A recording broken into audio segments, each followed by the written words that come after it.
आज हमें घर जाना था और घर जाने की खुशी भी हो रही थी और थोड़ा दुख भी हो रहा था क्योंकि कई टाइम से हम मायके में रुके हुए थे तो जाने का मन नहीं कर रहा था। सुबह सुबह उठी, फटाफट से हाथ मुँह धोया और मेरा बेटा ना सुबह धूप आने से पहले उठ के घूमने लग जाता है।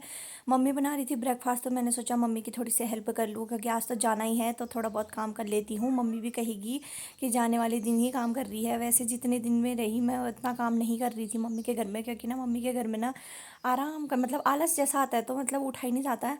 तो फटाफट मैंने मम्मी का बिस्तर वगैरह बनाया और ये कल दीदी ने ना मेरे लिए बनाया था तो मैंने इसको पहन लिया था। और उसके बाद हमारी पैकिंग स्टार्ट होने लग गई थी और हमारे कपड़े ना इतने ज़्यादा कपड़े हो जाते हैं ना दोस्तों। ये देखो हमारा 2 बैग फुल हो रखा था तो दादी मजाक भी उड़ा रही थी कि इतना बैग लेके आते हो जैसे तो कहीं सफ़र में जा रहे हो करके, क्योंकि बच्चों के साथ ठंडे दिनों कपड़े हो ही जाते हैं। फिर उसके बाद मेरी दादी करने लग गई थी मेरा सामान पैक और चावल का आटा, तेल वगैरह जो भी होता है, मतलब एक लड़की के लिए जो भी मायके से आता है सामान। तो आटा वगैरह, क्योंकि हमारे यहाँ ना बंदर कुछ भी नहीं रखते हैं, सब्जी वगैरह कुछ भी नहीं होती है हमारे यहाँ। तो उसके बाद मम्मी ने बोला कि सब्जी तोड़ ले तो मैंने मूली वगैरह ये सब तोड़ ली थी। फिर उसके बाद ना मैं इसको मतलब थोड़ा जिसमें इसमें घास वास थी तो इसको मैंने सुधारने लग गई थी, क्योंकि मुझे पता था घर में जाके तो मुझे बिल्कुल भी टाइम नहीं होगा क्योंकि घर में मेहमान भी आए हुए हैं। उसके बाद मेरे को 2 गोभी मिल गई थी तो मैंने गोभी भी तोड़ ली थी अपने लिए। फिर मेरा बेबी खाना खाने लग गया था तो ये ना मेरे को खिलाने नहीं देता, खुद से खाता है। इसने ना बचपन से हमेशा खुद ही खाया। जो मेरी बड़ी बेटी है ना वो बहुत चंट है, वो ना कभी खुद से खाना भी नहीं खाती है और ना वो खाने के लिए बहुत ज़्यादा वो करती है, अगर अच्छी चीज़ें बनी हो तो भी खाती है। तो उसने ना मुझे बहुत परेशान कर रखा है, लेकिन ये ना मेरा छोटा बेटा खुद से खा लेता था बचपन से ही। उसके बाद मैंने भी खाना वाना खाया, आमा मेरी गाय नहला रही थी। फिर प्रियांश ने बोला मुझे रेडी कर दे, तो हम लोग कल ये जैकेट लेके आए थे तो मैंने इसको रेडी कर लिया था। उसके बाद मम्मी हमको लगाने लग गई थी टीका और हमारे जाने का समय हो गया था। तो ना मतलब ऐसा लग रहा था जैसे तो फिर से विदाई हो रही है, क्योंकि ना हम लोग ना बहुत कम जाते हैं और कभी जाते हैं तो 1 डे के लिए, लेकिन इस बार हम 15-16 दिन रहे। तो उसके बाद मैंने देली वगैरह पूजी और उसके बाद मेरे यहाँ पे को बूबू का मंदिर है तो बूबू के मंदिर पे भी चावल वगैरह चढ़ाए। फिर हम लोग आगे निकल रहे थे घर से तो बड्डी ने इसको पैसे दे दिए थे तो ये मेरे को देने के लिए आया। ये हमेशा मुझे ही देता है अपने पैसे।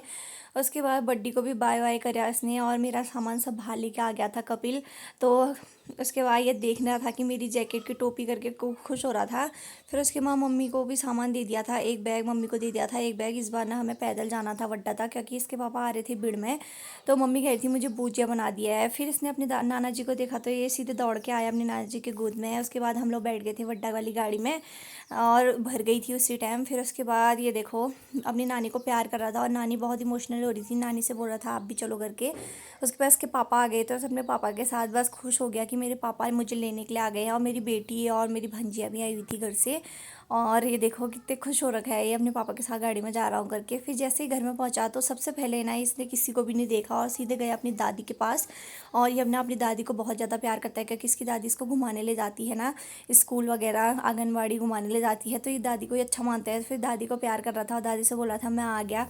उसके बाद मैं किचन में गई, मम्मी लोगों ने खाना भी नहीं खा रखा था। फिर मम्मी लोगों ने फटाफट से खाना खाया। मैंने किचन में जो भी बर्तन वर्तन थे सब धोए और किचन विचन साफ़ किया क्योंकि मुझे बिखरा बिखरा जैसा लग रहा था। फिर फटाफट से मैंने पोछा वगैरह भी लगा लिया था क्योंकि मतलब गंदगी हो ही जाती है। फिर उसके बाद हम लोग छत पे गए, सारा काम निपटाने के बाद शाम दोपहर के 2 बज गए थे। फिर इसके पापा ने बोला तूने आज बहुत ज़्यादा काम कर दिया है तो मैं तेरे लिए चाउमीन लेके आता हूँ। मैंने बोला लेके आओ, तो ये सलमोड़ा से चाउमीन लेके आ गए थे।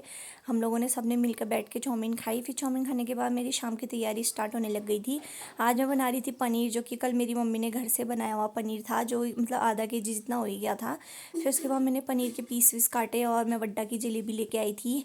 और फिर हमने खजूरे जलेबी और चाय का आनंद लिया छत में बैठ के आराम से। और ये मम्मी के खजूरे हैं यहाँ वाली, सासू माँ के। फिर उसके बाद मैंने शाम होने लग गई थी, 5:30 6 बज गया था तो मैंने सोचा पहले अपना सब्जी वब्जी का काम निपटा लेती हूँ, फिर उसके बाद गाय के मटर दूध वगैरह पिलाऊंगी सब करके। बना लिए थे तो मैंने। फिर हम फटाफट से लोगों ने मैंने पनीर पनीर वनीर बनाया। बनाया और बस मेरा आज का पनीर बन ब्लॉग चुका इतना था। ही, तो कैसा कैसा लगा लगा आप लोगों लोग को को कमेंट में कमेंट में ज़रूर ज़रूर बताना।